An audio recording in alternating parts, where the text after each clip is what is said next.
Parece que todo mundo do UFC resolveu definir a vida do Alex Poatan sem perguntar pra ele o que ele quer fazer da vida. Vamos trazer esses detalhes pra vocês agora, se liga!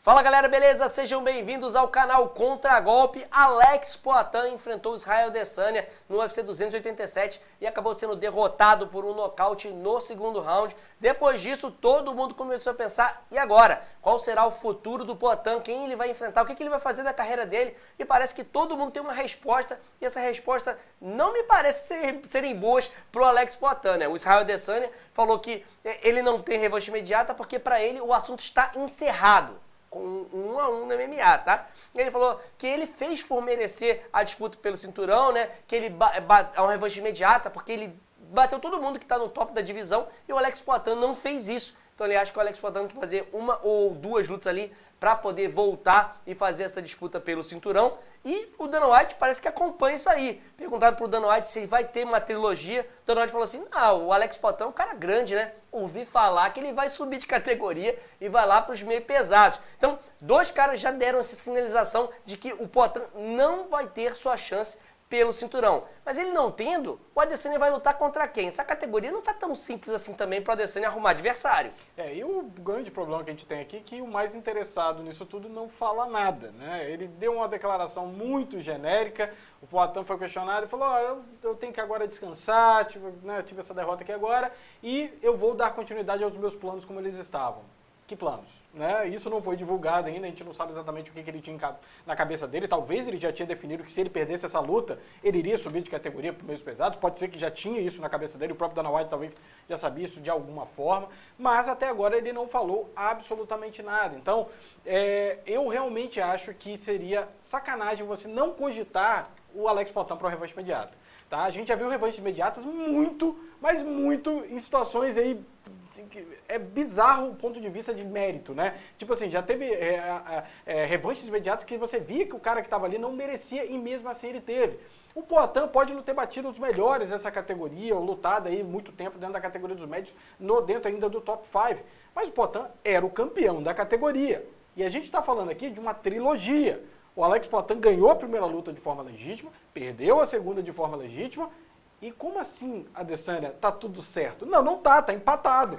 E se contar as lutas fora do UFC, não tá nem perto, tá empatado, você tá perdendo. Então, tipo assim, eu entendo. O Adesanya chegou lá, recuperou o cinturão dele. Eu não vou com essa também que o Adesanya tá com medo, ele já enfrentou, ele não quer enfrentar de novo. Eu não acho que o Adesanya tá com medo. Mas com certeza o Adesanya reconhece que é uma carne de pescoço do caramba enfrentar o Poatan toda hora. Ele próprio elogiou o Poatan, depois de falar tanta cagada, falou uma coisa elogiando o Poatan, falando, e boa sorte para categorias bem pesadas, porque esse cara é muito complicado de lidar. Então ele já falou, cara, não subestime o Alex Poatan, ele realmente é muito complicado de lutar contra ele. Talvez ele não queira fazer isso. Cara, pra que eu vou lutar com o Poatan 3 vezes? Não quero. Isso não é bom pra mim. Eu vou continuar minha carreira aqui e vai que cola, né? Então, esse ponto de vista de que o Poatan não merece porque ele não lutou com os melhores, pra mim não cola muito. Ele era o campeão da categoria. Trilogia é algo que vende pra caramba. O UFC, ele foca, na maioria das vezes, na questão da vendagem, né? Do que ele vai ter ali. E vamos ser sinceros, galera. Quem que o Adesanya vai enfrentar na categoria dos médios que vai gerar o mesmo tipo de engajamento com ele fazendo uma terceira luta contra o Alex Poatan? Pois é, eu acho que o Adesanya ele vai acabar sendo preso no mesma armadilha que a Amanda Nunes está presa, né? A Amanda Nunes, ela perdeu pra Penha, venceu a Penha, e ele falou assim, quem vai ser a próxima? Olha pra categoria, ela já ganhou de geral. Vai a Penha de novo aí pra fazer uma trilogia, e aí isso tá rolando. Se você for olhar o top 5 da categoria dos médios, a gente tem Robert Whittaker, Marvin Vettori, Cannonier e Paulo Costa. Adivinha? O Adesanya já ganhou de todos. Então, tipo assim, ele não quer fazer uma trilogia com o Poatan, vai fazer uma trilogia contra o Whittaker? É isso?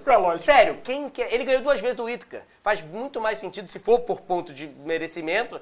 Merecimento eu acho que não, porque o Whittaker ganhou de uma galera aí por fora. Mas talvez por lógica pra venda de pay-per-view, faz mais sentido a rivalidade dele contra o Poatan. Mas a despeito dessa categoria estar dessa forma, e o Duplessis lá no 6º do ranking ter levantado o braço e começado uma briga aí com o Adesanya, a gente tem um ex-campeão da categoria de cima que falou, opa, Adesanya, já que tá falando de revanche aí, parabéns pela sua vitória, e se quiser, a gente luta de novo na categoria, dessa vez, dos médios valendo o seu cinturão. Quem falou isso foi o Jan Blachowicz. Então o Blachowicz, que ganhou da Adesanya, quedando na categoria de cima. Não sei se vocês se lembram, quando o Adesanya tentou ser o duplo campeão, agora também está se prontificando. Quer dizer, está todo mundo se movimentando, parece que só o Alex Poatan não está se mexendo. O que é estranho, né? Dá a entender de que quando ele falou que meus planos já estão, talvez ele já tivesse com um plano de subir de categoria, porque senão eu acho que ele deveria fazer uma mensagem um pouco mais contundente, dizendo que ele quer essa revanche imediata. Se ele não fizer isso nos próximos dias, para mim fica claro que ele também não está tão interessado nessa luta aí. Eu acho que foi um erro do Poatan. Eu acho que ele deveria já ter falado alguma coisa.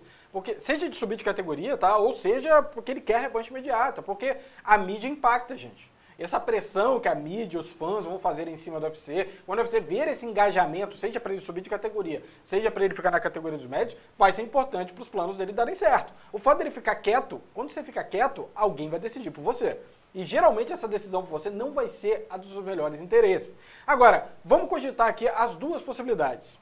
Alex Poatan sobe de categoria. Bom, Alex Poatan não é mais campeão da categoria dos médios. Logo, aquela rivalidade que ele teria com o Rio, que ganhou do Glover, etc., ela perde um pouquinho a força, não pela rivalidade, porque ele ainda quer descontar o que ele fez com o amigo dele.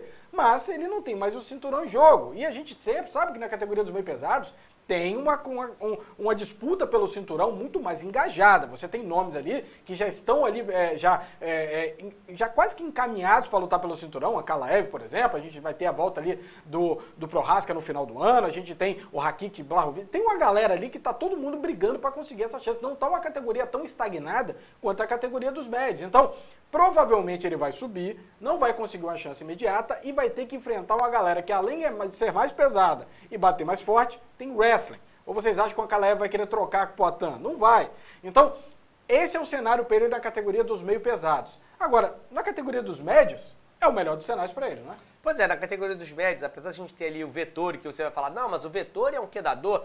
Cara, tem quantos anos que você não viu esse Vettori quedador? O Vettori, ele virou um porradeiro maluco, né? Ele vai pra cima rodando o braço, tem ido nessa direção pra poder vencer os seus combates, tem tido os bons resultados até, mas eu não acho que ele vai querer quedar o Poatan, ou talvez não consiga, talvez queira sair no braço, eu não sei, mas enfim, os outros caras que ele tem, Cannonier, Borrachinha, Whittaker, sinceramente, eu acho que são lutas mais fáceis pro Alex Poatan. Até porque é o seguinte, se você parar pra pensar que você tem dois caras querendo te quedar, o mais leve vai ter mais dificuldade de te quedar. Defender queda na categoria dos médios com o nível dos quedadores que a gente tem no top 5, ou defender queda dos quedadores do top 5 dos meio pesados, é bem mais fácil defender dos médios. Então, se o Poatan tem que fazer duas lutas meios para disputar o cinturão, é melhor ele fazer nos médios. Para que ele vai fazer isso nos meio pesados? A não ser que o Poatan realmente esteja muito debilitado no corte de peso. Muita gente falou dele chegar com a toalha para se pesar nessa luta aí do UFC 287, mas ele chegou com a toalhinha ali, com toda a cara de que ia precisar de biombo e tal, mas aí tirou a toalha, tava de short, se pesou de short mesmo. Parecia que era tudo um jogo, daquele jogo mental que ele tava provocando a Adesanya antes da luta, né? Que ele realmente não teve dificuldade de bater esse peso. Muita gente fala, não, mas ele teve, isso é coisa de bastidor, mas o fato é, quão difícil foi para fazer ele optar por uma categoria que é mais difícil dele conseguir uma chance pelo cinturão e se mudar de categoria para categoria de cima. Será que o corte de peso está tão difícil assim?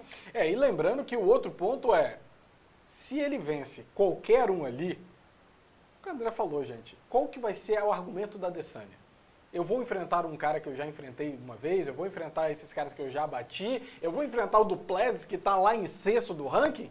Ele vai, sendo muito sincero, ele vai ter que dar um revanche eventualmente pro Alex Poatan. E eu não acho que vai demorar tanto quanto demoraria, talvez, numa categoria dos meio pesados, onde ele se arriscaria mais. E deixar muito claro, nem eu nem o André, a gente tá falando que nos leves é fácil, nos meio pesados é difícil. Não. Nos médios, né? Nos médios é fácil e nos meio pesados é difícil. Não é isso que a gente tá falando. O que a gente tá falando é, uma luta trocação por trocação é muito melhor pro Poatan. Ninguém tem dúvidas disso. Então, para que ele vai se expor contra o wrestler na categoria dos meio pesados? É arriscado demais. E a gente sabe que trocação é trocação, mas, por exemplo, ali pegar um Robert Whittaker, que tem um jogo de trocação muito mais evasivo ali, não vai ser tarefa das mais fáceis pro Poatan. Mas ainda assim ele vai estar na zona de conforto dele, que é o que ele sabe fazer de melhor, que é trocar. Coisa que, ao contrário disso, na categoria dos meio pesados, ele vai ter que dar algum jeito de aprender defesa de queda de forma um pouco mais contundente, porque o Ankalaev não vai deixar ele ficar em pé se ele der mole. Então, Dito tudo isso, a estratégia melhor, na minha opinião, para o Poatan é ficar na categoria dos médios. Eu acho que ele já deveria ter se pronunciado que ele quer uma revanche imediata. Eu acho que ele merece, tá? Ele não enfrentou, não interessa, ele era o campeão, tá 1-1. Trilogia, o UFC adora trilogia, né? Não é a primeira vez que vai ter uma trilogia sendo finalizada dentro do UFC. Vende, existe história entre os dois. Um foi nocaute na primeira luta, outro foi nocaute na segunda luta, sendo que a luta estava até bem disputada. O Poatan foi ali com muito sede ao pote e acabou tomando uma pancada ali, não tirando o mérito do Adesanya, ele tem todos os méritos para aguentar, porque eu acho que nenhum outro lutador da categoria dos médios teria aguentado aquela chuva de pancadas que o Poatan estava colocando ali, mas ao mesmo tempo, tá 1-1. Eu preciso dessa resolução. Eu quero ver os dois se enfrentando pelo menos mais uma vez. Mas eu repito, o Poatan já devia ter se manifestado. Eu sei que muita gente vai levantar o braço e falar Chimaev. Antes de eu falar Chimaev, clica no curtir. Já que você levantou o braço, abaixa ele no botão de curtir. Chimaev estão falando que ele vai enfrentar o Borrachinha. Mas o Chimaev chegando na categoria, se ele bate o Borrachinha, que é o quinto do ranking, pode ser que você coloque o Chimaev por conta da vez de pay-per-view? Pode. Então você tem ali um Blachowicz vindo da categoria de cima, um Chimaev chegando agora da categoria de baixo, porque dentro da categoria dos médios mesmo, você não tem muitas opções ali para o Adesanya, a não ser tirar férias, porque senão, então ele vai ter que pegar o top 7, o top 8, quem que ele vai enfrentar, né? Então eu acho que se for para repetir figurinha, eu acho que a figurinha que mais ameaçou e ameaça ele é a que já o venceu, que no caso é o Alex Poatan. Então é isso, na nossa opinião, o Alex Poatan deve permanecer na categoria dos médios, tentar uma revanche imediata, se não conseguir, pega um Cannonier, acho que é na medida. É na medida pro Poatan, vence e fala assim, e aí, Adesanya, qual é? Como é que vai ser isso aí? Entra na cabeça dele de novo e faz o seu jogo, Poatan. É isso, galera. Um grande abraço pra vocês, a gente se vê na próxima. Até mais! Até mais!